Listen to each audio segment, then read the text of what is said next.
প্রিয় দর্শক, আসসালামু আলাইকুম। গভীর এক সংকটময় পরিস্থিতিতে আজকে আপনাদের সামনে লাইভে যুক্ত হয়েছি। আমার সাথে দুইজন সেনা কর্মকর্তা সাবেক এবং একজন সুপ্রিম কোর্টের সিনিয়র আইনজীবী যুক্ত আছেন। যে বিষয়টি নিয়ে আমরা আজকে আলোচনা করব, মূল বেশ কয়েকটি বিষয় নিয়ে আলোচনা হবে। তার মধ্যে সবচাইতে প্রথম মুখ্য যে বিষয় সেটা হচ্ছে যে আপনারা নিশ্চয়ই লক্ষ্য করেছেন এই দেশ যদি নাকি সরকার পরিবর্তন করে আওয়ামী লীগের হাতে দেয়া না হয়, অর্থাৎ ভারত নিয়ন্ত্রিত কোনো একটা পক্ষের হাতে দেয়া না হয়, তাহলে এই দেশ অতি সত্বর একটা জঙ্গি রাষ্ট্র হিসাবে পরিণত হবে। তারপরের ঘটনা এবং আগের ঘটনাও আপনারা জানেন। এই দেশে অবশ্যই জঙ্গি হামলা হয়েছে। সেই জঙ্গি হামলা যারা করেছিল, শায়েখ আব্দুর রহমান, বাংলা ভাই, তাদের ব্যাপারে তৎকালীন বিএনপি এবং জোট সরকার যথাযথ পদক্ষেপ নিয়েছিল এবং সেই পদক্ষেপ কিভাবে নেওয়া হয়েছিল সেটা আপনারা দেখেছেন। বাংলাদেশের সব টেলিভিশন পত্রিকা যাদের লাইভ সম্প্রচার করার সুযোগ ছিল তারা সবাই লাইভ সম্প্রচার করেছে, তাদের ক্যামেরা ছিল, সেগুলো আমরা ভিডিও আকারে সোশ্যাল মিডিয়াতে দেখেছি। কিন্তু শেখ হাসিনার গেল 15 বছরে আমরা আজ পর্যন্ত কোনোদিন কোনো জঙ্গি আস্তানার ভেতরে কোনো ক্যামেরা লাইভ প্রোগ্রাম করে কোনো জঙ্গি নিধন আমরা দেখি নাই। অতএব বাংলা ভাই এবং শায়েখ আব্দুর রহমানের যে জঙ্গি গোষ্ঠী, সেটাকে কারা প্যাট্রোনাইজ করেছিল সেই বিষয়গুলো নিয়েও আমাদের আজকে যারা সেনা কর্মকর্তা আছেন, নিরাপত্তা বিশ্লেষক, তারা কথা বলবেন। এবং পরবর্তীতে যে 500 জায়গায় বোমা বিস্ফোরণ করা হয়, ছায়ানট, উদীচী, এরা কাদের সংগঠন, কাদের মাধ্যমে এগুলো করা হয়েছিল সেগুলো আমরা দেখেছি। 21শে আগস্ট কিভাবে প্রথম আলোর তত্ত্বাবধানে এই জজমিয়া নাটক সাজিয়ে সেটা বিএনপির ঘাড়ে চাপানো হয়েছিল। সো আমি মনে করি আমার ক্ষুদ্র একজন মানুষ হিসাবে, আমি ভাই খুব নিরীহ একটা মানুষ, আমার অত প্রভাব নাই, আমার ক্ষমতা নাই। আমি আমার জায়গায় মানুষের উপরে যতটুকু প্রভাব বিস্তার করার সুযোগ আছে সেটা আমার এই সোশ্যাল মিডিয়া, ফেসবুক, ইউটিউব এর মাধ্যমে আমি কথা বলি। আমার কাছে মনে হয়েছে এই দেশের সবচাইতে বড় সংকট হচ্ছে এই প্রথম আলো, আওয়ামী লীগ এবং ইন্ডিয়া মিলে আমাদেরকে যে জঙ্গি রাষ্ট্র হিসাবে বানানোর চেষ্টা করেছে, সেটাই হচ্ছে সবচাইতে বড় ক্রাইসিস। আমার মনে হয়েছে যে আমাদের দেশের বিশেষ করে বিএনপি এবং জামায়াত আমাদের সেই আসল যে সমস্যা সেখান থেকে সরে এসেছে, তারা সেটাকে সমস্যা হিসাবে না দেখে অন্যদিকে ঘোরার চেষ্টা করছে। বিশেষ করে বিএনপির অনেক কথাবার্তা শুনলে আমার কাছে মনে হয় আওয়ামী লীগের কোনো একজন ব্যক্তি বোধহয় কথা বলছেন। তারা এখন মুক্তিযুদ্ধের চেতনা নিয়ে কথা বলেন এবং এই যে প্রথম আলোকে যদি নাকি কেউ প্রতিবাদ করতে যায় সেটাকেও তারা মির্জা ফখরুলের মতো মানুষ বলে ফেলেন যে তাদের উপরে নাকি হামলা হয়েছে এবং এই গণমাধ্যমের উপরে হামলা বিএনপি কোনোভাবেই সহ্য করবে না। জামায়াতের আমির তিনি গতকালকে তার ফেসবুক পোস্টে প্রথম আলোর ব্যাপারে কথা বলেছেন, একটি পোস্ট করেছেন। এই ছবিটা নিয়েই তিনি পোস্ট করেছেন যে প্রথম আলোর সেই তওবা করেও তারা এখনো ভালো হয়নি। এখন আমার কথা হচ্ছে যে জামায়াতের আমির এই কথাটা যখন বলছেন, আমার মনে হয় ততদিনে অনেক ড্যামেজ হয়ে গিয়েছে আমাদের এই দেশের। এই কথাটা আরো অনেক আগে বলা উচিত ছিল, যখন আমি কিংবা পিনাকি কিংবা কনক সারোয়ার সহ যারা এগুলোর ব্যাপারে কথা বলেছে। আমার মনে হয় সারা দেশের মানুষ এই ব্যাপারে একমত যে প্রথম আলো এবং ডেইলি স্টার এই দেশের ভারতীয় একটি এজেন্ট এবং তাদের এই কার্যালয়টি ভারতীয় গোয়েন্দা সংস্থার একটি কার্যালয়।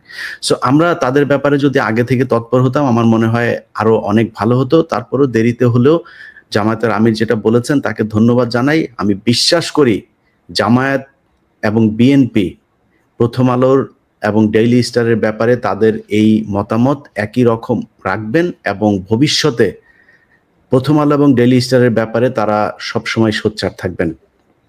যাই হোক, আমি ভূমিকায় অনেক কথা বলে ফেললাম, কারণ আমাদের এই কথাগুলো আমার মনে হয় আপনাদেরকে জানানো উচিত। তারা নতুন করে যে বিষয়গুলো শুরু করেছে, যে জঙ্গি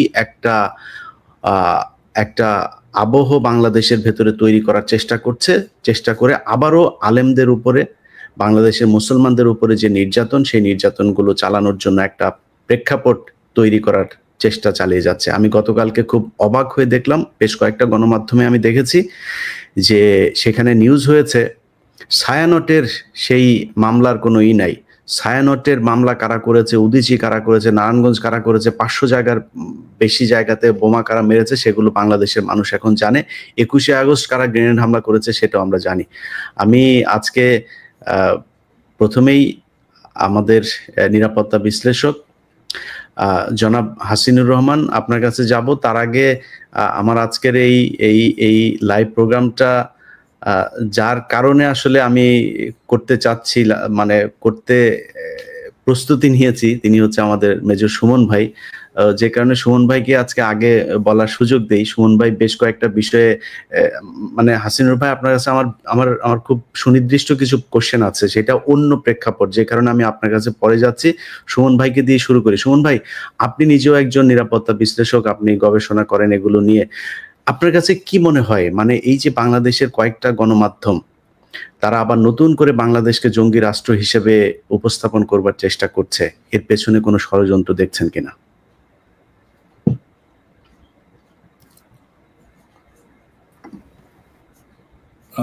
আসসালামু আলাইকুম।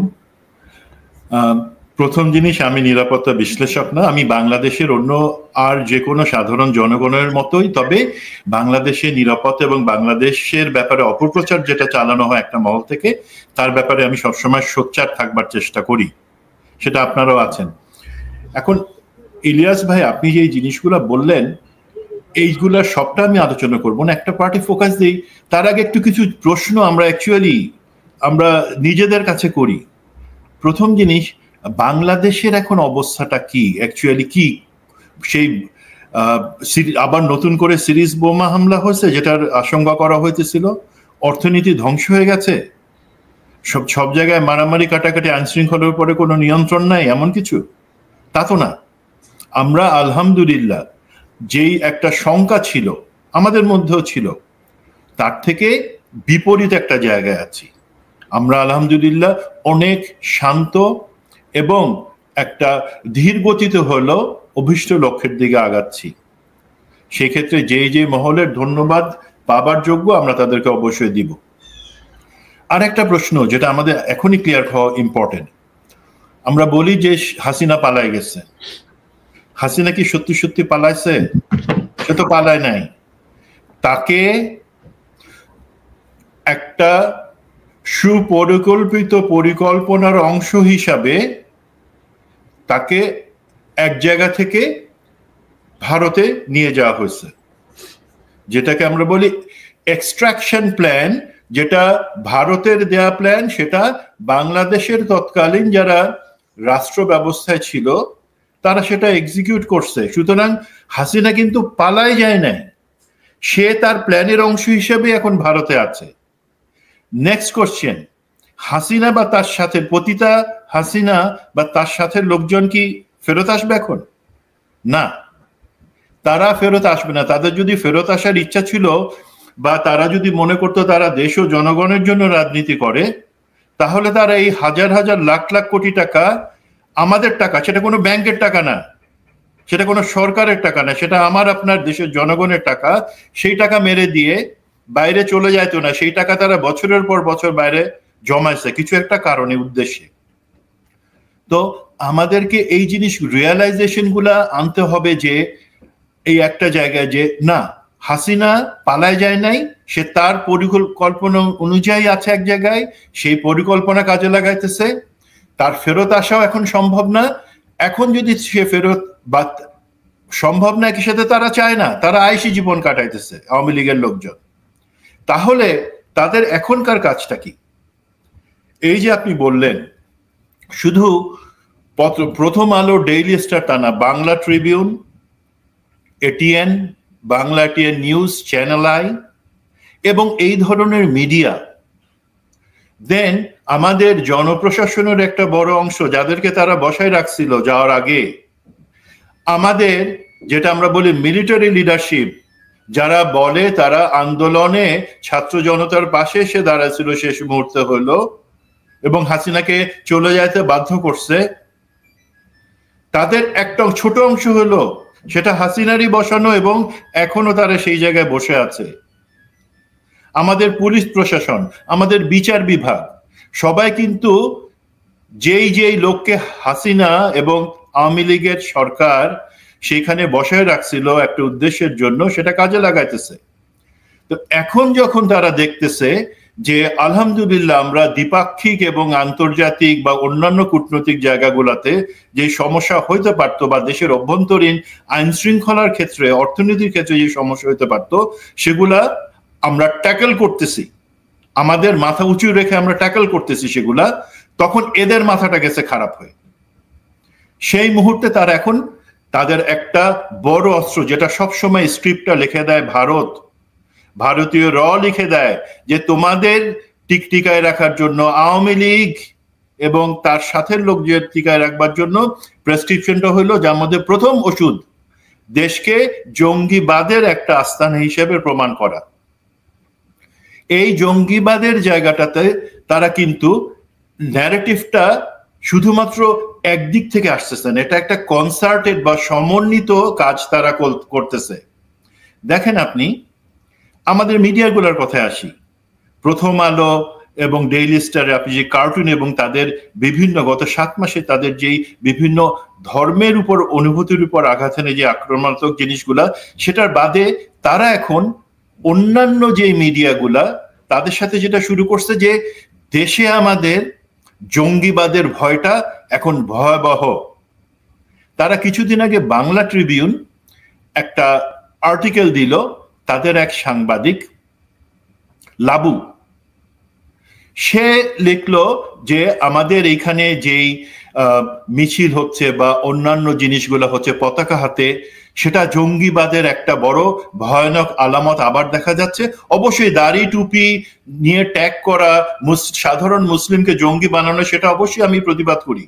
বাট এই লাবু বা এই ধরনের লোকজন বা প্রথম আলোর লোকজন তারা বলার চেষ্টা করতেছে কি, ধরেন যে আনসার আল ইসলাম বাংলা যেই টিমে, তারা বলতেছে মেজর সৈয়দ জিয়াউল হক, যাকে নিয়ে আপনি একটা প্রোগ্রাম করছিলেন, বলতেছে সে তার প্রধান ছিল এবং সে এখনো সেই ধরনের কাজ করে যাচ্ছে। কি ধরনের ডাহা মিথ্যা কথা, যেখানে আমরা জানি, দেখেন আমার সাথে সম্মানিত যে আলোচক আছেন তার মধ্যে কর্নেল হাসিন জানেন আনসার আল ইসলাম বা এই হিজবুত তাহরির এই ধরনের কোনো সংগঠন বাংলাদেশে নাই, তারা এগুলা করছে। এই যে লাবুর কথা বলতেছিলাম, যে বলতেছে বহিষ্কৃত মেজর জিয়া এই ধরনের কাজ করতেছে, বা এই আর্টিকেলটা অনেকে হয়তো দেখছেন, একটা জঘন্য আর্টিকেল। প্রথম কথা, মেজর জিয়াউল হক উনি বহিষ্কৃত না, এটা একটা অপপ্রচার। 2 নাম্বার, তার কথা যেটা বলা হচ্ছে সেই জিনিসটা এখন কেন বলা হচ্ছে আমাদের মনে একটা ভয় ধোঁকায় দেওয়ার জন্য, এবং একই সাথে ভারত বা আমাদের যারা শত্রু তারা যাতে এটার একটা অ্যাডভান্টেজ নিতে পারে, যে হ্যাঁ বাংলাদেশ শুধু দেখাচ্ছে যে ঠিক মতো চলতেছে, আসলে তো ঠিক মতো চলতেছে না। এবং সেই ক্ষেত্রে ক্রমাগত ভারতীয় প্রেসক্রিপশন এবং ভারতীয় আধিপত্য সেখানে দরকার আছে। এই লাবু সাংবাদিক যে, সে হচ্ছে আপনারা এই সিটিটিসির যে মনির, কুখ্যাত মনির, সে হচ্ছে তার পাচাটা কুকুর। আপনার যদি সুযোগ থাকে, আমি আপনার সাথে শেয়ার করছি একটা পোস্ট, যেখানে লাবু সেই সিটিটিসির মনিরকে সেখানে অভিনন্দন জানাচ্ছে তার কাজের জন্য। এটা কয়েক বছর আগে।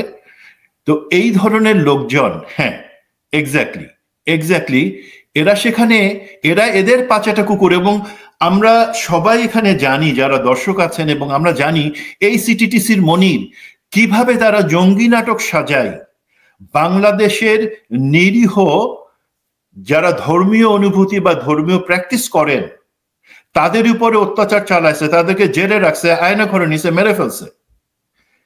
তারা এখন আবার চাচ্ছে বাংলাদেশের পুলিশের একটা বড় অংশ বা পুলিশের সিদ্ধান্তের একটা বড় অংশ দুর্ভাগ্যজনকভাবে এখনো বেনজির এবং মনিরের মাধ্যমে আসে। এটা আমরা স্বীকার করতে না চাইলেও এটাই সত্যি যে তারা এই ধরনের পরিকল্পনাগুলোর জন্য হাসিনার হয়ে কাজ করতেছে, এবং তারা করে যাবে যদি না আমরা। শুন ভাই, সরি, মানে সিটিটিসির এখন যে চিফ মাসুদ করিম, সে মনিরের ঘনিষ্ঠ বন্ধু, আসাদুজ্জামানের ঘনিষ্ঠ বন্ধু, তাকে ওইটার প্রধান বানানো হয়েছে। জি, এবং সেটা বানানো হয়েছে, এটা তো প্রেসক্রিপশনে ছিল ভাই। আজকে আপনি যত সচিব থেকে শুরু করে, ইভেন আমার কষ্ট হলে আমি বলবো, আমি সবসময় বলি সামরিক বাহিনী সেটা আমার জানের একটা অংশ, কলিজের একটা অংশ। সেখানে যে দুষ্ট লোকদের বসায় রাখা হচ্ছিল অল্প কয়েকটা, তাদের তো আমরা সরাই নাই, তাদের তো আমরা পুরোপুরি বিচার করি নাই, এবং সেই জায়গায় আবার নতুন কিছু দুষ্টকে এলিভেটেড র্যাঙ্ক দিয়ে উপরে আনা হচ্ছে। এগুলো আমাদের জন্য ভালো না। তবে আপনি যেটা বললেন জঙ্গিবাদ বা আমাদেরকে জঙ্গি রাষ্ট্র, এটা ভারত গত 50 বছর ধরে করে আসছে এবং এখন এসে করে যাবে। আমাদের ইন্টারনালি আমরা কি করতে পারি এটা অ্যাড্রেস করবার জন্য, বা মেজর সৈয়দ জিয়াউল হক বা এই ধরনের একজন মেজর জাহিদকে তারা মেরেই ফেললো জঙ্গি ট্যাগ দিয়ে।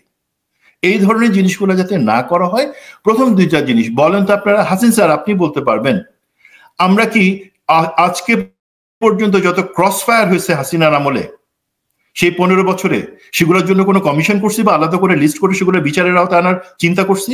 করি নাই, কিন্তু সে কাজটা বাকি রয়ে গেছে।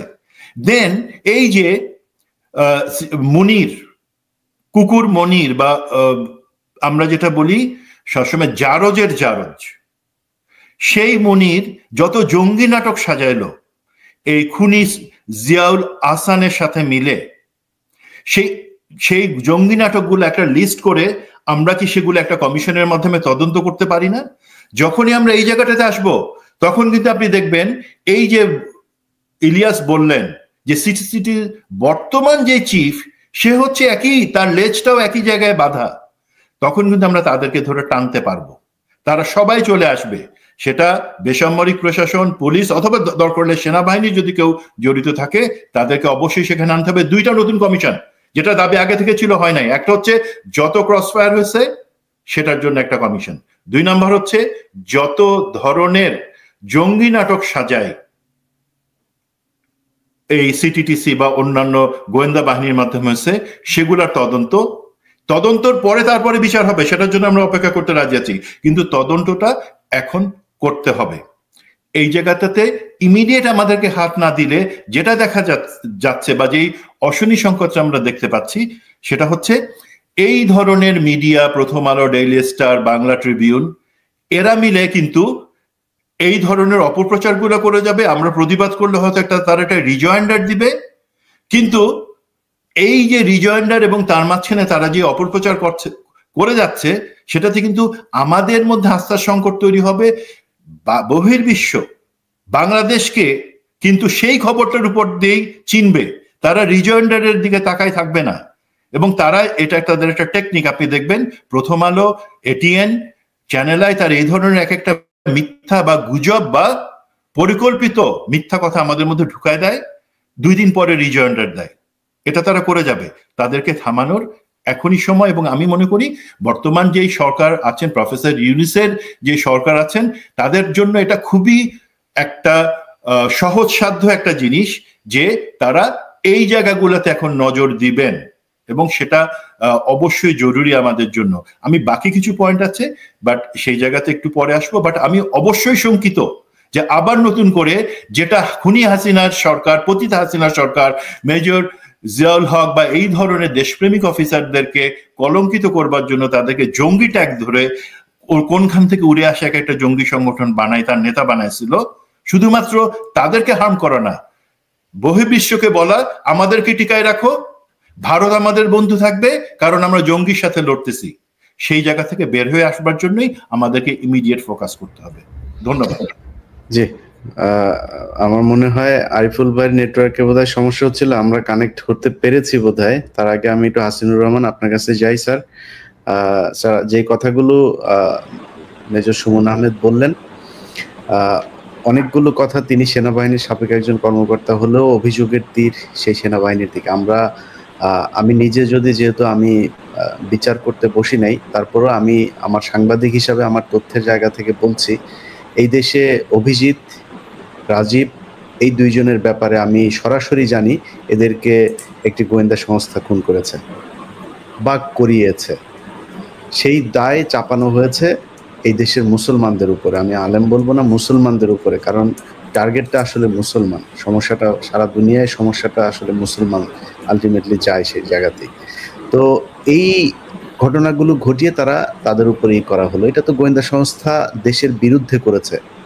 দেশের পক্ষে আসলে সেনাবাহিনী এই যে নিরাপত্তার যে সমস্যাগুলো, এই নিরাপত্তার সমস্যাগুলোর জায়গায় আপনি পাহাড়েও কাজ করেছেন, আপনি জানেন কিভাবে বাংলাদেশের মানচিত্র রক্ষা করতে হয়। এটার কোনো দায়িত্ব কি সেনাবাহিনীর নাই? বিসমিল্লাহির রহিম। সুযোগ হয়েছে, আমার মনে হয় একটু মন খোলা কথা বলি জেএমবি নিয়ে। আমি র্যাবে ছিলাম। এই যে জঙ্গি নাটক বলেন, সম্পূর্ণটা কিন্তু সাধারণ নাটক, মিডিয়ার সৃষ্টি। এই আপনি বলেন যে আপনার অনেকে হাসাহাসি করে আপনার সেই জজ মিয়ার নাটক, আসলে নাটকটা কিন্তু সত্য। আমরা এই এগুলি বিশ্বাস করতে করতে আমাদের এই অবস্থাটা দাঁড়াইছে। আমাদের দায়িত্বশীল পত্রিকাগুলি এমন কাজ করে, আমরা প্রতিবাদ করতে পারি না। এবং আমি খোলাসাই বলি, আমরা একটা জায়গায় আক্রান্ত ছিলাম, সেটা হলো সর্বহারা লাল পতাকা জনযুদ্ধ, যেটা হলো আপনার সেই কুষ্টিয়া এলাকা, পাবনা এলাকা, এবং তার কিছু অংশ ছিল নাটোরে দুলুভাইয়ের এলাকায় বিএনপির 7 জনকে জবাই করে হত্যা করে।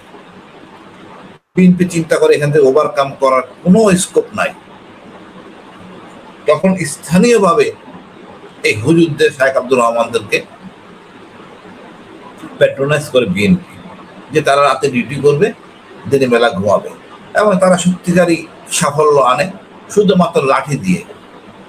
দেখেন, এরপরে এটাকে কিনে নেয়, সরাসরি বাজারজাত করে এবং এখানে যা যা জিনিস দরকার এদেরকে স্পন্সর করে, যে তোমরা ওইভাবে যাও, খেলাফত প্রতিষ্ঠিত করো। এবং এর বুদ্ধিতেই শায়েখ আব্দুর রহমান না বুঝে না শুনে 64 ডিস্ট্রিক্টে বোমা ফুটায়। আমি বোমা বলবো না, এটা যদি পটকা, কারো গায়ে লাগতে পারে, কিছু আসে যায় না। এই বোমাতে কোথাও কে মারা যায় না, এখানে স্প্লিন্টার ছিল না। আমরা যে আতশবাজি ফুটাই, এটার বড় আকারের পটকা, শব্দ বেশি হবে, কিন্তু কোনো স্প্লিন্টার নাই। স্প্লিন্টার না থাকলে কেউ মারা যায় না। একজন মারা গেছে কারণ সে ওই বক্সটার উপরে বসা ছিল, অন্ডকোষটা ফেটে যায়, তার জন্য সে মারা যায়। বাট এটাকে আমরা বোমা বানায় এমন একটা কাহিনী বানাইছি, আমরা এত রঞ্জিত করছি যে আমরা জঙ্গিদের আক্রান্ত হয়েছে। যা হোক, আমরা সাফল্যতার সাথে এটাকে আমরা নিয়ন্ত্রণ করি। আর এই নিয়ন্ত্রণের দায়িত্বভার যদি বলেন, ইন্টেলিজেন্স আসপেক্টটা, সেটা আমাদের জামাতের আমির ছিলেন নিজাম সাহেব, মারা গেছেন। এখন বলতে পারেন যে হয়তো বেপাস বলে ফেলছে বিদ্রোহের কথা। হ্যাঁ, বিদ্রোহতে আমিও ছিলাম। আমি শেখ হাসিনাকে ঘৃণা করতাম, বিডিআর হত্যা করে খালেদাকে ক্যান্টনমেন্ট থেকে বের করতে আমি ঘৃণা করতাম শেখ হাসিনাকে, বরদোয়া দিতাম নামাজে। আমি আল্লাহ অভিশাপ করুক, আমি না, বহু মানুষ, বহু অফিসার, তারা বলতে পারতাম না। এটাও বিদ্রোহ।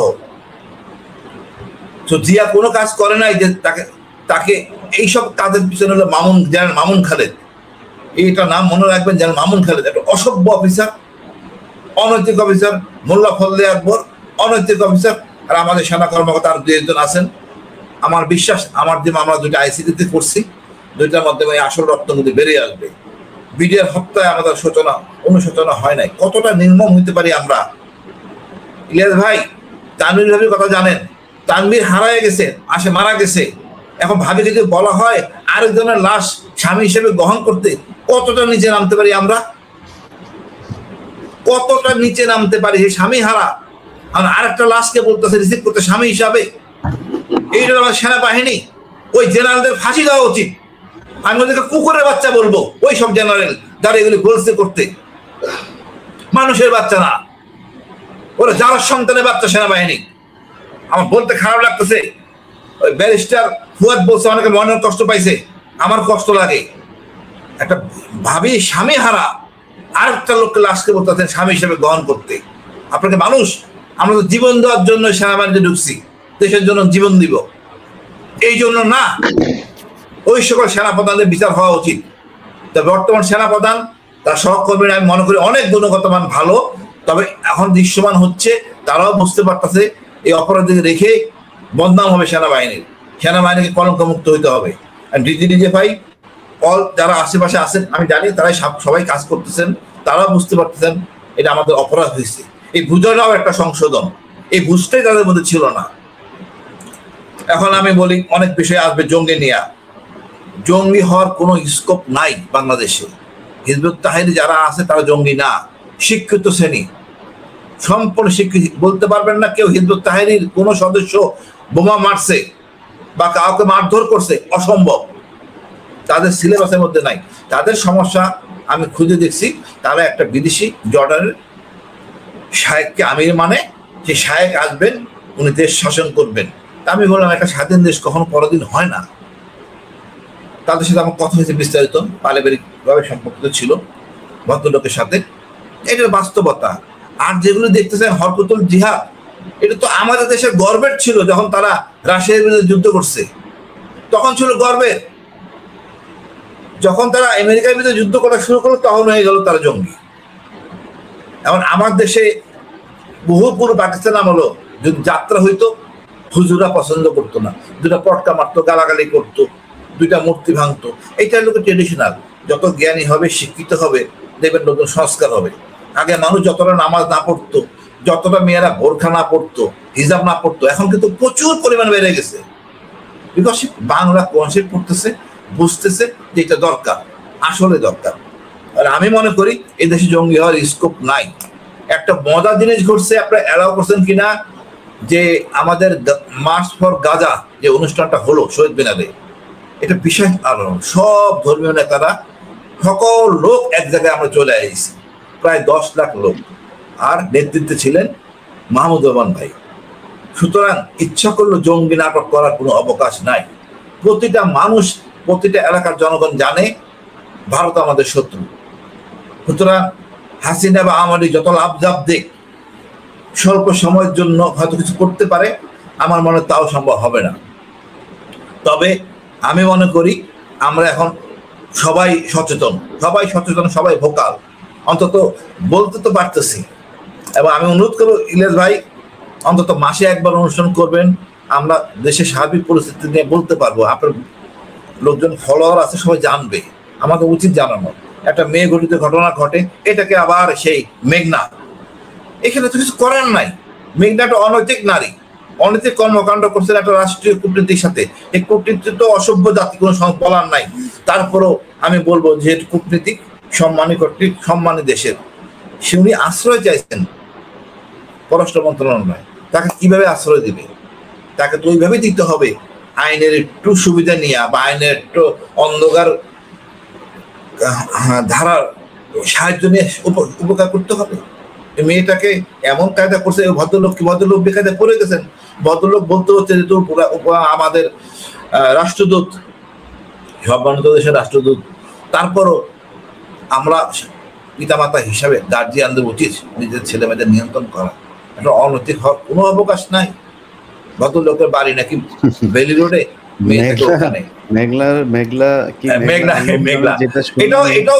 এটাও জঙ্গলি ফ্লেভার দিবে, কোনো স্কোপ দিবেন না। আপনি আমার মেয়েকে শাসন করতে পারতেছেন না, অন্য লোকের সাথে টাইম বাম করবে। আর পুলিশ অফিসারকে আমরা পোস্টিং করে দিলাম, এই পুলিশ অফিসার পোস্টিংটা অন্যায় হয়েছে। আসিফ নজরুল এক কথা বলে, খোদাবক্স এক কথা বলে। খোদাবক্স ঠিক কথা বলছে, খোদাবক্স সব জানে, খোদাবক্স ঠিক কথাই বলছে আইনের ভাষায়। আসিফ নজরুল সুশীল, সে হলো গিয়ে প্লান্টেড লোক, সে উল্টাপাল্টা বকাবকি করতেছে। আমি মনে করি ওই অফিসারকে ওই পোস্টিংয়ে নিয়ে আসা উচিত, নাহলে পুলিশ অফিসারদের মনোবল দুর্বল হয়ে যাবে। এমনি মনোবল খুব খারাপ, তার মধ্যে এই কাজটা করছে। হয়তো কারণ আছে, ভিডিও টিডিও থাকতে পারে, হয়তো আসিফ নজরুলের এসব ভিডিও টিডিও দিয়ে আবার পেট করলে সে আবার শুনে, সেও ধরা পড়তে পারে। অস্বাভাবিক কিছু না। সুশীল তো আমি আগে বললাম, সুশীল বা কলা বিভাগ সমস্যা আছে। আরিফ ভাই আমাদের সুপ্রিম কোর্টের একজন সিনিয়র আইনজীবী। আরিফ ভাই, আপনি এতক্ষণ বক্তব্য শুনছিলেন। আরিফ ভাই, আমার কথা কি শোনা যায়? জনাব আরিফুল ইসলাম, যে আপনি একটু আনমিউট করবেন। জি, আচ্ছা জি। আরিফুল ভাই, আমাদের এতক্ষণের যে বক্তব্য, সেই বক্তব্যের আপনি নিশ্চয়ই মূল জায়গাটা ধরতে পেরেছেন, যে পত্রিকাগুলো মূলত যেটা সমস্যা হচ্ছে যে এই যে শেখ হাসিনা এবং ইন্ডিয়া মিলে যে নাটক এতদিন সাজিয়েছে, প্রথম আলো, ডেইলি স্টার সহ, জনকণ্ঠ, ইত্তেফাক, এইদিকে ছিল হচ্ছে ATN, channel I, Bangla Tribune, এরা মিলে যে নাটকটা সাজাতো, সেই নাটকটা আসলে এখন ঠিক মতো কাজ করছে না। এবারের এই যে ছায়ানোট এতদিন ধরে প্রথম, বা এবার আমি দেখলাম যে এদিকে আমরা মানে যেই মঙ্গল শোভাযাত্রার নামে যে অমঙ্গল করা হইতো, সেটাকে তো নাম পাল্টিয়ে করা হয়েছে, কিন্তু ছায়ানোটের এটা কিন্তু ঠিকই ছিল। এবং আপনি যদি দেখেন, আমি খুব অদ্ভুত ভাবে দেখলাম, ডেইলি স্টার একটা নিউজ করেছে ওই দিন সকালে, সেই সকালে সে কিন্তু সেই আগের সেই মূর্তি টুর্তি সেগুলোকেই নিয়ে এসছে, সেই সূর্যমুখী ফুল, সেই পেঁচা গাধা যা যা ছিল ওগুলোকে নিয়ে এসছে। এবার যেটা পাল্টেছে এই ছবিগুলো তারা ব্যবহার করে নাই, এবং তাদের সেই সকাল ভোর থেকে কিছু মিডিয়া দেখলাম ছায়ানটের সেটাকে লাইভ করলো। তো ছায়ানট কারা কেন করে এগুলো তো মানুষ জানে, তারপরে সেগুলো করা হচ্ছে। তো তাদের মূল উদ্দেশ্যটা হচ্ছে এই এদেরকে শাস্তি দেওয়া, ফাঁসি দেওয়া। একটা পত্রিকা নিউজ করেছে, চ্যানেল 24কেও দেখলাম যে চ্যানেল 24ও নিউজ করেছে যে ছায়ানটের সেই মামলা কতদূর, এই সেই আর এগুচ্ছে না, আর এগুবেও না, এটা নিয়ে শয়তানি করতে বাংলাদেশের মানুষ আর দিবে না। তো এই মামলাগুলো তো আছে, এবং এখনো অনেক মানুষ জেলে আছে শেখ হাসিনার এই সাজানো নাটকে। আরিফুল ভাই, আপনি এই মামলাগুলো নিয়ে দীর্ঘদিন কাজ করছেন, ভেতরে কি অবস্থা, কি পরিমাণে মানুষ এখনো আছেন, তাদের জামিনের সমস্যাটা কোথায় হচ্ছে? ধন্যবাদ জনাব ইলিয়াস হোসেনকে আমাকে ওনার ফেসবুক লাইভে আমন্ত্রণ করার জন্য। সেই সঙ্গে আমি ধন্যবাদ জানাচ্ছি আজকে আমাদের দুই আলোচক দল, জনাব হাসিনুর রহমান বীর প্রতীক, জনাব সুমন আহমেদ, এবং ধন্যবাদ জানাচ্ছি আজকের যেসব দর্শক এই লাইভটি শুনছেন সবাইকে আসসালামু আলাইকুম। আমি একজন আইনজীবী হিসেবে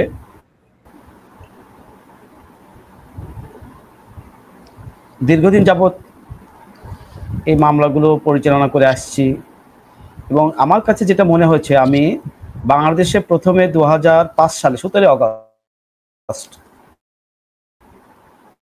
যে 63টি জেলা সিরিজ বোমা হামলা হলো, এই ঘটনা আমি অসংখ্য মামলা করেছি।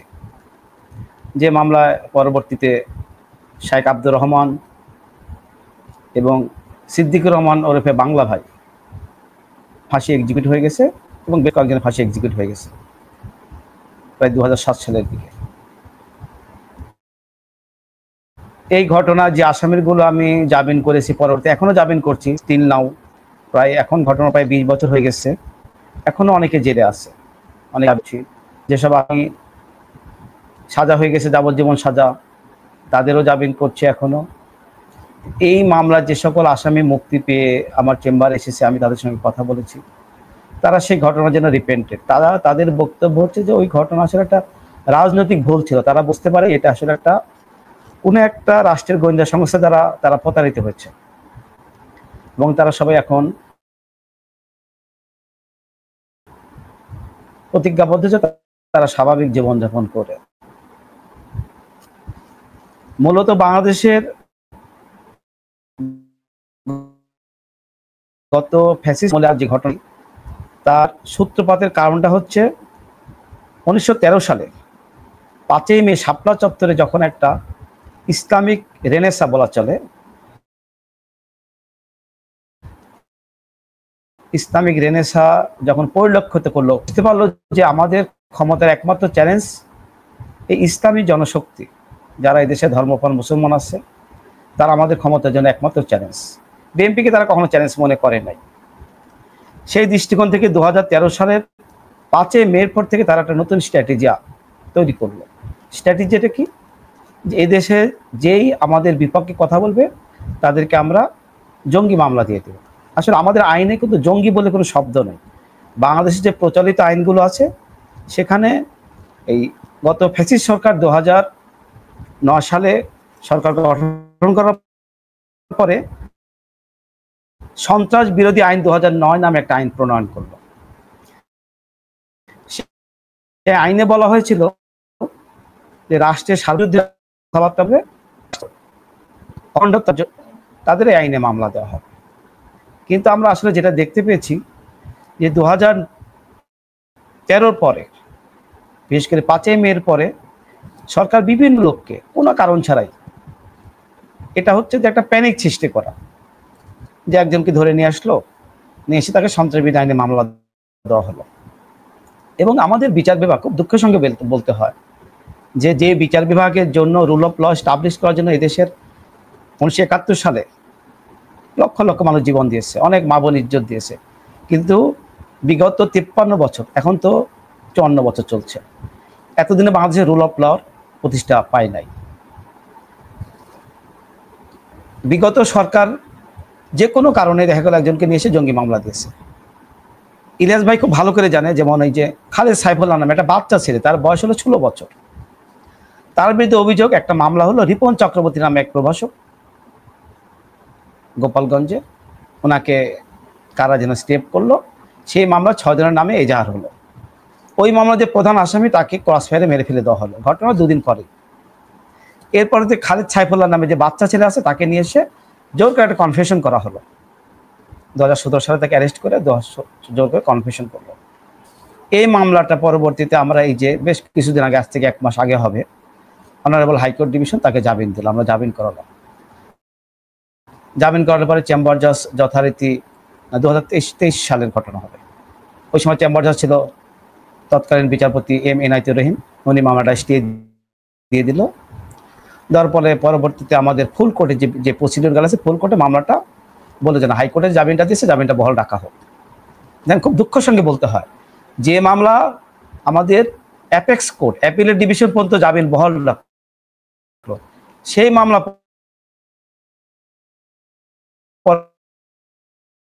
পরবর্তীতে বাংলাদেশের বিশেষ গোয়েন্দা সংস্থা, আমি না, তারা কি করলো, বর্তমান গভর্নমেন্টকে ভুল বোঝাই আর নতুন করে একটা, যেটা কখনো আইনে প্রসিডিউর হয় না, নতুন করে আবার তারা মামলা স্টে নিল। পরবর্তী বিষয়টা আমি এডিশনাল অ্যাটর্নি জেনারেলের সঙ্গে কথা বললাম, কোর্টের ইনফরমেশন নিয়ে আসলাম, আনার পরে মামলাটা সেই স্টে অর্ডারটা রিকল করা হলো। রিকল করার পরেও খালিদ সাইফুল্লাহকে ছাড়বে না, উনি রাষ্ট্রের জন্য থ্রেট, তাকে ছাড়া হবে না, বিভিন্ন কিছু হয়েছে। পরবর্তী শেষ পর্যন্ত আমি খবর পেয়েছি যে না, তাকে শেষ পর্যন্ত রাখতে পারে নাই, তাকে ছেড়ে দিয়েছে। এই ধরনের অসংখ্য ঘটনা আছে, যে ঘটনাগুলো কোনো কারণ ছাড়ে মানুষকে বিনা বিচারে। আরিফুল ভাই সরি একটু আপনাকে ইন্টারাপ্ট করি, মানে দর্শকদের জানার জন্য বলি। আরিফ ভাই হয়তো জানেন যে খালেদ সাইফুল্লাহর মুক্তির ব্যাপারে আমার অনেক দৌড়ঝাঁপ করতে হয়েছে, অনেক কিছু। এটার সাথে সুমন ভাইও সামহাও কানেক্টেড, এবং সেনাবাহিনীকেও ধন্যবাদ জানাইতে হয়, সেনাবাহিনীর অফিসাররাও এটার জন্য হেল্প করেছেন। কিন্তু বাংলাদেশের মানুষ একটু জেনে রাখেন, পুলিশকে একটু জানায় রাখি, এই খালেদ সাইফুল্লাহকে ডিজিএফআই যখন, আরিফ ভাই যেই নামটা বলছিলেন না, যে একটা গোয়েন্দা সংস্থা, ডিজিএফআই মূলত এই ভেটোটা দিচ্ছিলেন, তারা সিকিউরিটি ক্লিয়ারেন্সের কথা অজুহাত দেখিয়ে তারপরে জেল কর্তৃপক্ষকে তাকে ছাড়তে নিষেধ করছিলেন। এখন সেনাবাহিনীর পক্ষ থেকে ডিজিএফআই করলো না করার পরে খালেদ সাইফুল্লাহ যখন বের হওয়ার পরেই সিটিটিসি যায় তাকে জেল গেট থেকে ধরে আনলো। তাকে ধরার পরে সিটিটিসির চিফ যে আছে মাসুদ করিম, তাকে আমি ফোন করলাম। আমি ওপেনলি বলে দিচ্ছি বিষয়টা, পুলিশের জানার দরকার আছে। ফোন করার পরে সে আমাকে খুবই মনে হলো খুব পোলাইট অফিসার তিনি একজন, এবং তার ব্যাপারে পরে যেটা জানতে পারলাম, সে আসাদ এবং মনিরের খুব ঘনিষ্ঠজন, এবং শেখ হাসিনার এই জঙ্গি নাটকের সাথেও সে কানেক্টেড ছিল আগে। তাকে এরকম একটা পদে বসানো হয়েছে, এটার ব্যাপারে পুলিশকে অবশ্যই সিদ্ধান্ত নিতে হবে। আমরা পুলিশের বিরুদ্ধে কিছু বলছি না, কিন্তু বলা শুরু করলে কিন্তু সমস্যায় পড়বেন। সো আপনাদের এটা ব্যবস্থা নিতে হবে। এই ব্যক্তি আমাকে হাইকোর্ট দেখাচ্ছেন যে আপনি কি আমাকে চার্জ করছেন নাকি। আমি তার বললাম, আপনারা তো চার্জ করবে, আমি জনগণ না, আমি তো আপনার কাছে জানতে চাইবই যে আপনি এটা কেন করলেন। আপনি যে ব্যক্তিটা 9 বছর ধরে জেলখানায়, যেটা আরিফ ভাই বললেন যে 16 বছরের বয়সের একটা ছেলে তারাবির নামাজ পড়ে বাসায় গিয়ে শুয়েছেন, তাকে সেখান থেকে ধরে এনেছেন। আপনি 9 বছর একটা ছেলে জেলখানায়, 9 বছরে আপনি জানেনও না যে তার অপরাধ কি, কোনো একটা অপরাধ না দেখায় আপনি 54-এ তারা আবার উঠায় নিয়ে আসলেন কেন? সে ফোন রেখে দিলেন যে আমি আপনার সাথে কথা বলবো, তার সাথে খুব হটটক হয়েছে। এটা জানায় রাখলাম যে এই হচ্ছে মাসুদ করিম, এই সিডিটিসিতে সে বসে আছে, এবং সে এখনো পর্যন্ত যাদের এই জামিন টামিন হওয়াতে যাদের সমস্যা হচ্ছে, যে পত্রিকাগুলোর, বিবিসি পর্যন্ত নিউজ করেছে যে 130 জন বেরিয়ে গিয়েছেন এরই মধ্যে জামিন নিয়ে, বিবিসি খুব কষ্টে আর বাঁচে না। তো এই জামিন হওয়াতে যাদের সমস্যা হচ্ছে তাদের মধ্যে এই সিডিটিসি আরেকজন। সো সিডিটিসির ব্যাপারে সবাই সাবধান থাকবেন, এবং পুলিশকে এটা জানায় রাখলাম। জি আরিফ ভাই, আপনি বলুন।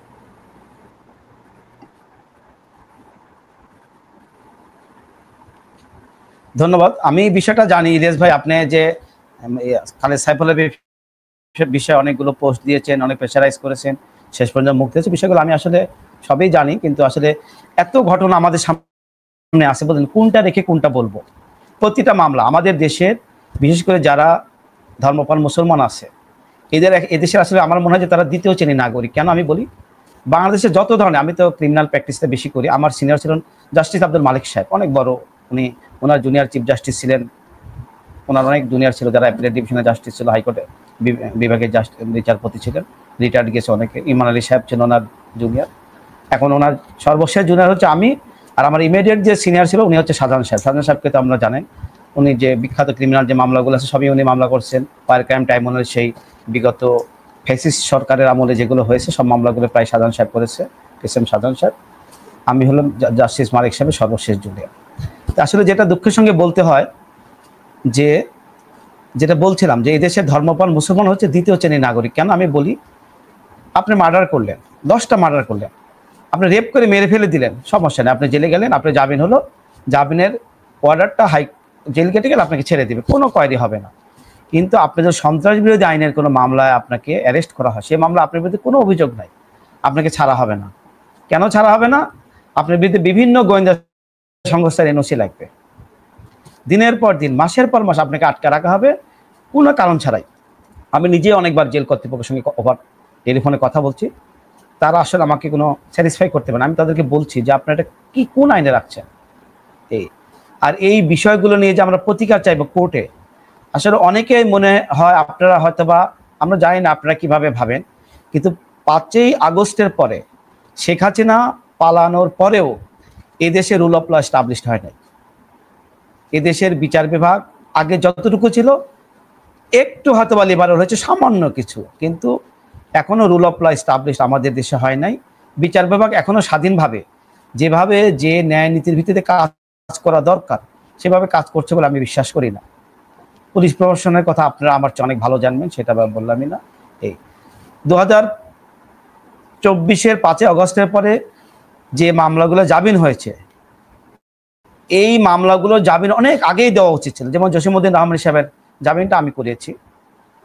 এই ওনার বিরুদ্ধে দেখেন কোনো অভিযোগ নাই, ওনার বিরুদ্ধে যে অভিযোগ ছিল সেই মামলা সর্বোচ্চ সাজা হয় 5 বছর, উনি 10 বছর জেলে থাকলো। এরপরে ফ্যাসিস্ট সরকারের সময় উনি যখন জামিন পেল, জামিন পাওয়ার পরে ওনাকে জেল গেট থেকে আবার অ্যারেস্ট করে নতুন একটা মামলা দিল। সেই মামলাটা আমরা শেষ পর্যন্ত এই যে 5ই আগস্টের পরে আমাদের জামিন করেছি। এরপরে আমি জসিমউদ্দিন রহমানের সঙ্গে ব্যক্তিগতভাবে কথা বলেছি, আমার চেম্বারে উনি এসেছে, ওনার সঙ্গে যে আমার কথা হলো যে আসলে আপনার বিষয়টা কি। ওনার বক্তব্য হচ্ছে যে উনি নিজেও বিশ্বাস করে যে বাংলাদেশের জঙ্গিবাদ বলে কোনো কিছু নাই। উনি নিজেকে যেটা বলতে চায় যে বাংলাদেশে যখন রোহিঙ্গা, আমাদের প্রতিবেশী দেশ বার্মাতে যখন রোহিঙ্গাদের উপর গণহত্যা শুরু হলো, এই সময় আমি মুসলিম প্রতিবেশী দেশ মুসলিমদের উপর যে গণহত্যা হচ্ছে, এই গণহত্যার প্রতিবাদে অনেক কথা বলছে। আমাদের করণীয়টা কি? যারা ইসলামিক স্কলার তারা বিশ্বাস করে মুসলমানরা হচ্ছে একটা দেহের মতো, শরীরে কোথাও কোনো অঙ্গে যদি আঘাত লাগে টোটাল বডির কোথাও আঘাত লাগলে টোটাল বডি কষ্ট পাবে। ঠিক তেমনি ওনারা বিশ্বাস করে যে পৃথিবীর কোথাও কোনো মুসলমান কষ্ট পেলে সেটা আমাদের রেসপন্সিবিলিটি, আমাদের প্রতিবাদ করা। সেই দৃষ্টিকোণ থেকে উনি কথা বলছে। এই কারণে ওনাকে প্রায় দীর্ঘ 10-11 বছর জেলখানে থাকতে হয়েছে, এতটুকু অভিযোগ। ওনাকে বলা হয় উনি আনসারুল্লাহ বাংলা টিমের হচ্ছে উনি প্রতিষ্ঠাতা, আধ্যাত্মিক পুরুষ, অনেক কিছু বলা হয়। ওনার সঙ্গে আমি কথা বলেছি, উনি বলে দেখেন ভাই, আমার তো কোনো একটা অফিস নেই, কোনো কিছু নেই, আমি একজন হুজুর মানুষ, মসজিদে ইমামতি করে, আমার একটা মাদ্রাসা ছিল, এর বাইরে আর কিচ্ছু নাই। এই এখন আমি তাও ওনাকে বলেছি যে ভাই আপনি এই কথাবার্তাগুলো আপাতত, আমি মনে করছি এই গভর্নমেন্টও থ্রেট, আমি ওনাকে বলছি ভাই আপনি আপাতত এই বিষয়গুলো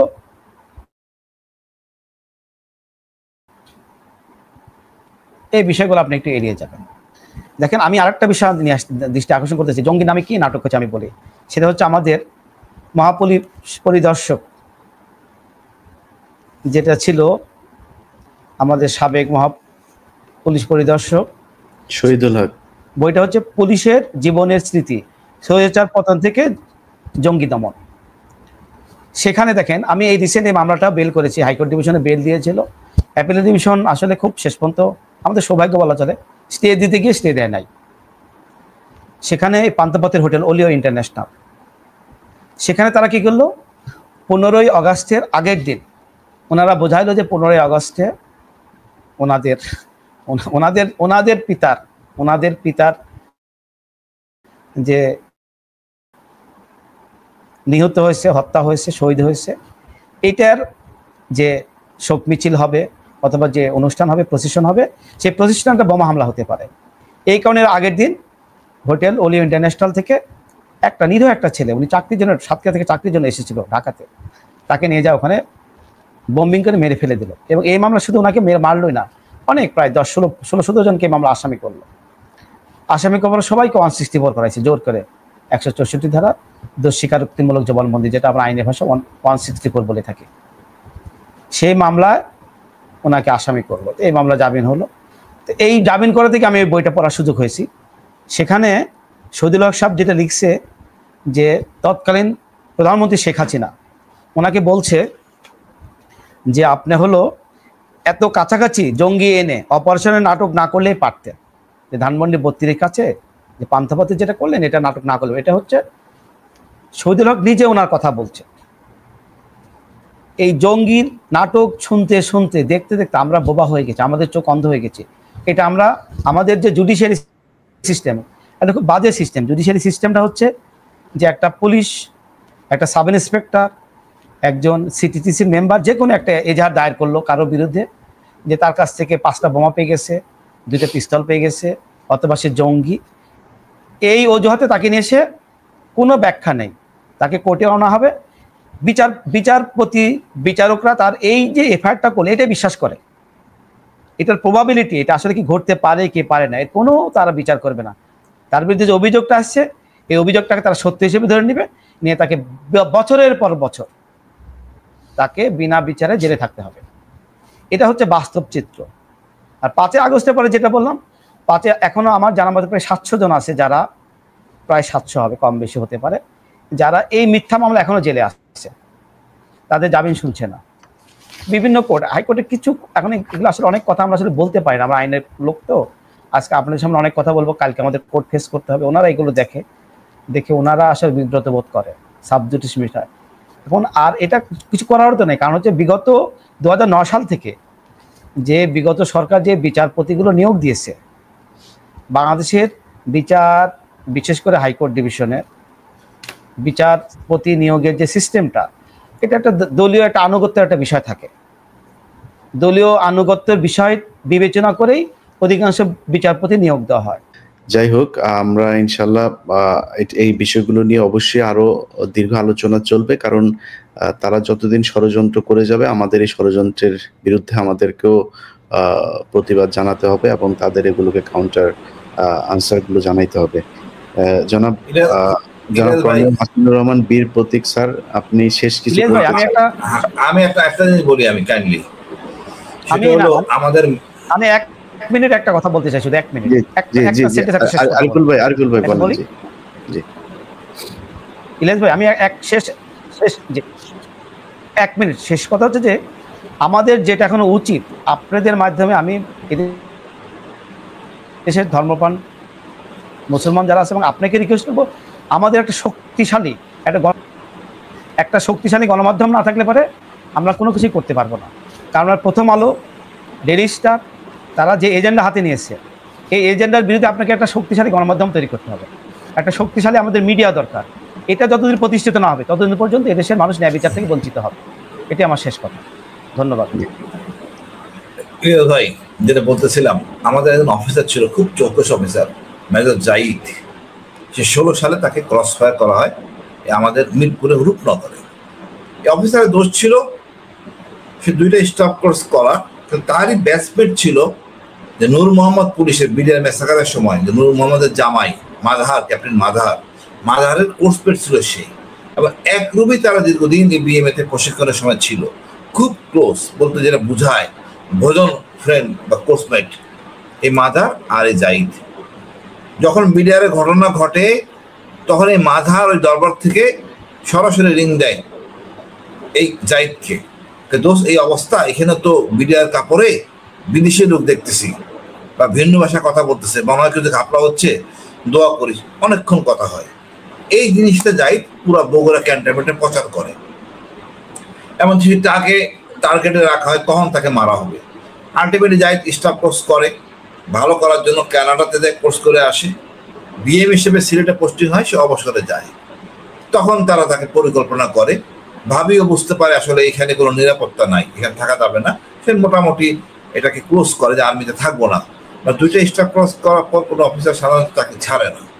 সে বুঝতে পারছে আর্মির কোনো ভবিষ্যৎ নাই, আর্মি দিয়ে কোনো লাভ হবে না, এটা আসলে অন্যরকম আর্মি, এখানে মূল্যায়ন নাই। তা ভালো কেড়ে থাকার পর সে অবসরে যায়। তাকে, সে ছিল রূপনগরের বাসা, সে সন্দেহ হচ্ছিল তাকে ফলো করতেছে। প্রথমে বাসা নেয় সে উত্তরাতে, ওখান থেকে চলে আসে রূপনগর মিরপুরে, এখানে ফলো করে সে ভাবি সহ চলে যায় আজিমপুরে। তো বাসা কিছু গুরুত্বপূর্ণ জিনিস ছিল, দুইটা বাচ্চা ওই মাল নিতে আসলে ওই বাড়ির কেয়ারটাকে রিং করে দেয় যে আইসে, বাসা বাইরে দিয়ে তালা দিয়ে রাখে। সেই তালা দেওয়া ছিল অনেকক্ষণ, তারপর পরিকল্পিতভাবে তাকে নির্মমভাবে হত্যা করে, কিন্তু প্রকাশ করে যে তাকে মারা হয়েছে। গোলাগুলি অবস্থা শোনার পর সেনাবাহিনীর গোয়েন্দা টিমের একটা অফিসার ওখানে হাজির হয়, তার সাথে ওইখানকার অফিসারের ঝগড়া হয়, হাতাহাতি হয়, পরবর্তীতে কোর্ট অফ ইনকোয়ারি হয়, এবং ওই অফিসারের লাশটা ওই ভাবিকে দেওয়া হয় নাই, ভাবি দেখতেও পারেনি লাশটা কোথায় আছে তাও বলা হয় নাই। পরবর্তীতে ভাবি নিরাপদ আশ্রয়ের জন্য আজিমপুরে ভাবিকে মারতে পারে, ভয়ে আতঙ্কে ভাবি দুইটা বাচ্চা নিয়ে চলে আসে আশকোনাতে, ওইটাও জঙ্গি নাটক করা হয়। সে আশকোনা থেকে ভাবিকে ঘিরে রাখছে এই মনির। তখন ওই সময় এই জাহিদ ভাবির ভাই, তার সাথে ওই অফিসারের যোগাযোগ হয়, যখন ওই হাতাহাতি হয়, দুলাভাই মারা যায়, জাহিদ মারা যায়, পরিচয় হয়, নাম্বার নেওয়া হয়, তখন ভাই বলছে কখনো বিপদ হয় ভাবির, ওনাকে যেন রিং করে। রাতে বেলা বাসাটা ঘিরে রাখে, ভাবি ওই অফিসারকে রিং করে, অফিসার সকালে বেলায় হাজির হয়ে যায় এই আশকোনাতে। তার সামনে তখন বাক বাতণ্ড চলে, তারা চাচ্ছিল ঘরে থাকা অবস্থায় হত্যা করবে। তখন ভাবিকে ওইভাবে ঘরে থেকে বের করে নিয়ে আসা হয়, বাকিদেরকে মেরে ফেলা হয়। এই মনির করে কাজটা। এই ভাবিকে 1 বছরের বাচ্চা সহ তাকে জেলে পাঠানো হয়। আমরা এটা চেষ্টা করতেছি এটাকে গুম মামলা একটা এবং হত্যা মামলা করার জন্য আইসিডিতে ট্রাইং হার্ড। এখন সেনাপ্রধান আমি মনে করবো একটা ভালো একটা পবিত্র কাজ করছে, অন্তত ভাবিকে ক্যান্টনমেন্টে আশ্রয় দিছে, বাচ্চাদের স্কুলে ভর্তি করে দিছে, 50 লাখ টাকা দিছে। মানে এতদিন করতে পারেনি সেনাপ্রধান। দেখেন অবস্থাটা কোন অবস্থায় ছিল, যে কেউ যে কথা বলবে হাসিনার উপরে, ফ্যাসিস্টের উপরে বা তার স্মৃতির উপরে, বলা যাবে না সবাই আমরা জঙ্গি, আপনি কথা বলবেন আপনি জঙ্গি। কতটা নিচে নামতে পারে একটা বাহিনী, যে বাহিনী তার স্বামী পায় নাই। জনাব হাসিনা এই বিষয়ে একটা জিনিস বলতে চাই আমি এটা শেষ করিনি ভাই, বলেন। এই জাহিদ ভাবিকে এই মামলা এই জাহিদ ভাবিকে মামলাটা বলতেছি না ভাই, ছিলাম ভাই, আমি এটা শেষ করিনি। এই ভাবিকে আলটিমেটলি 2 বার জেলে পাঠানো হয়। এখন আল্লাহর রহমত ভালো আছে, আমরা মামলাটা নিয়ে কাজ করতেছি। বাট কতটা দেশ, আমরা সেনাবাহিনীও নিরাপদ ছিলাম না, আমাদের ভাবিরাও নিরাপদ ছিল না, কিন্তু আমাদের এই জেনারেল যারা আমাদের দায়িত্বে ছিলেন তারা কতটা অপরাধ ছিলেন এবং কতটা অনৈতিক ছিলেন, তো কথা বলতে পারেন নাই, দেশটাকে পুরো জিম্মি করেছিল। আমরা বুঝতেছি আজকে আমরা স্বাধীন হয়ে 5 আগস্ট পরে কতটা আমরা স্বাধীন। হোলি হার্টিজেন বলতেছেন ভাই, হোলি হার্টিজেন ঘটনা ঘটার আগে সিএমএইচে অ্যাম্বুলেন্স রেডি করা ছিল, সাভার থেকে অ্যাম্বুলেন্স নিয়ে আসা হয়েছে যে একটা ঘটনা ঘটবে, রেডি থাকো। ওইটাও ছিল পরিকল্পিত হত্যাকাণ্ড। প্রত্যেকটা জঙ্গি নাটকে তদন্ত করতে হবে, এটাই ছিল হাসিনা মানে দাঁড়ায় থাকার একটা মাইন্ড ফলো। এটা ভাঙতে হবে, জঙ্গি নাটকগুলো যে নাটক, এটা প্রকাশ্যে আনতে হবে। আমি বললাম ফারুকি ভাই সিনেমা করে, ওনার এগুলি নিয়ে সিনেমা করা উচিত। উনি একটা ভালো জায়গায় আছেন, এই নাটক নিয়ে সিনেমা করা উচিত, ভালো প্রচার পাবে। হাসিনা কেমন ছিল দেশবাসী বিশ্ব জানা উচিত, অন্তত মুভির মাধ্যমে। ধন্যবাদ ভাই। ভাই বলেন ভাই। না, আমি যেটা জাহিদ সাহেব সম্পর্কে আমি জানি, মেজর জাহিদ সম্পর্কে কেন, যেহেতু আমি হলি হার্টিজেনের মামলা লয়ার ছিলাম, আমি মামলাটা করেছি। যে ওনাকে যে নির্মমভাবে আপনি যেটা বললেন পল্লবীকে, শুধু ওনাকে না, তো এই হলি হার্টিজেনের ঘটনার পরে গভর্নমেন্ট যাদেরকে থ্রেট মনে করছে, মেজর জাহিদ সাহেব শুরু করে অনেকে মেরে ফেলে দিয়েছে, অনেকের ছোট ছোট বাচ্চা মেরে ফেলে দিয়েছে, হাজব্যান্ডদের মেরে ফেলে দিয়েছে।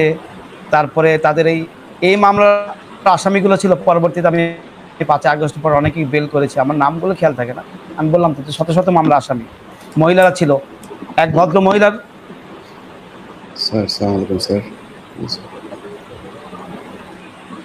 বাচ্চা, যেখানে বাচ্চা হয়েছে, এবং সে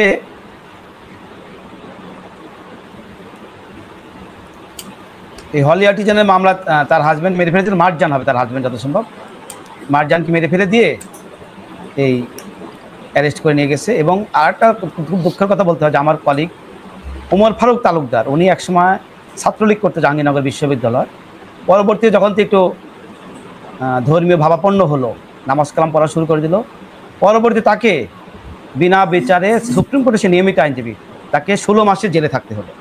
আর আরেকটা শেষ কথা আমি হঠাৎ করে বলবো, এটা আসলে বলতে চাচ্ছিলাম না যেহেতু বিচার বিকের বিষয়, যে আমাদের চিটাগংয়ের যে আব্দুল হালিম সাহেব ছিল, উনি চিটাগংয়ের আপনার সন্ত্রাস বিরোধ ট্রাইব্যুনালের বিচারক, এটা নিয়োগ দিয়েছিল বিগত সরকার, হাসিনার আমলের সরকার।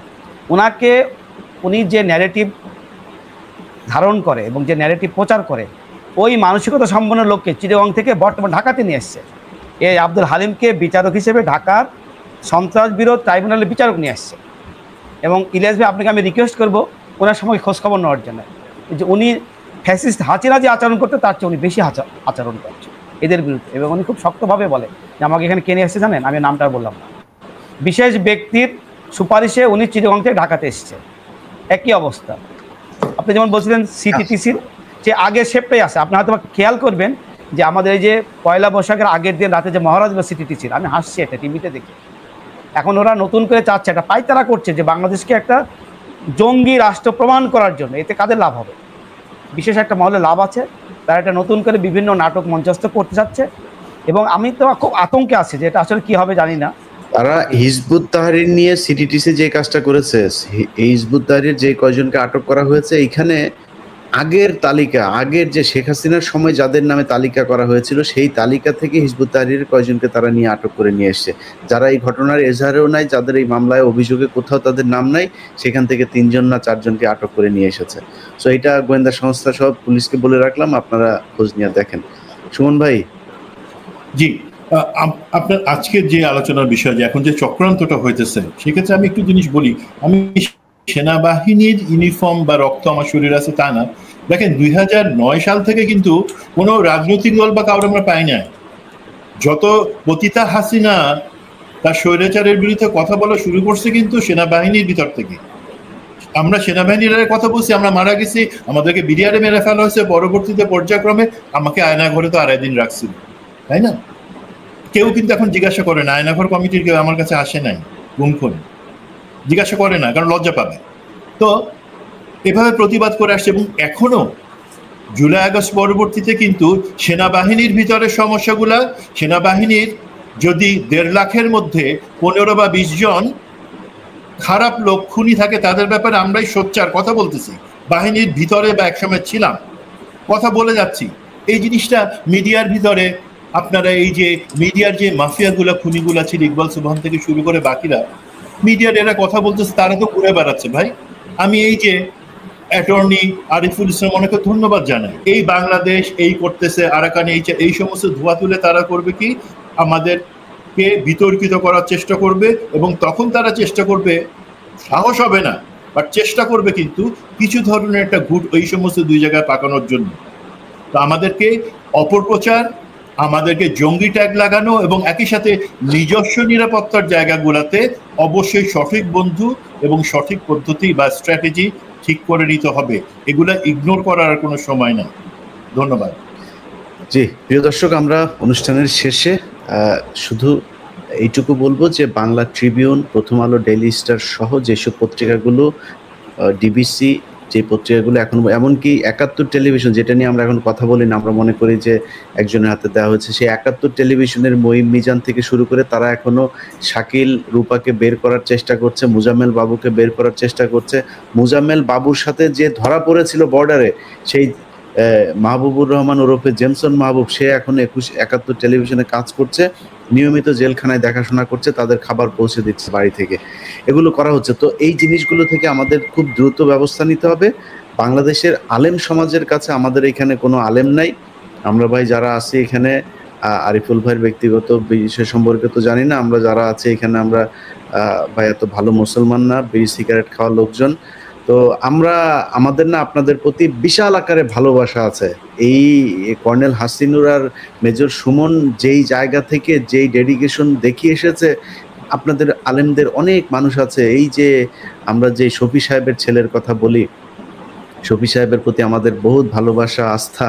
তিনার ছেলে এই গণভবন থেকে টাকার বস্তা নিয়ে তারপরে হেফাজতের 5ই মে রাতকে কিভাবে বিক্রি করেছে, এইসব ঘটনা আমরা জানি। সো আপনাদের অনেক আলেম এখনো আছেন, জিলাপি নিয়ে আছেন। ভাই, আপনাদের কাছে অনুরোধ, একটু সাবধান হন, একটু সচেতন হন। যদি আসলেই এই দেশে ঠিকমতো জিলাপি খাইতে চান, যেটা করতেছেন এটাও যদি করতে চান, তাইলে আপনাদেরকে অন্তত মিনিমাম একটু ডেডিকেশন দেখাইতে হবে। এই প্রথম আলো যে ঈদ নিয়ে যে ঘটনাটা ঘটিয়েছে, আমি মনে করি এটা নিয়েই সারা দেশে 64 জেলায় অন্তত 64টা মামলা হইতে পারে। এটাতে মতিউর রহমানকে সব জায়গায় জবাব দিয়ে আসতে হবে যে সে কুকুরের ছবি ঈদের সাথে কোন কারণে কেন দিয়েছেন। এর আগেও তারা এই একই কাজ করেছেন। তারা জানতেন যে এটা করলে বাংলাদেশের আলেমরা রাস্তায় নামবেন, নামলে কাদের এজেন্ডা বাস্তবায়ন করা সম্ভব হবে, পরিকল্পনা কি ছিল, সবকিছু বের হয়ে আসবে। সো এটা আমি মনে করি করা উচিত।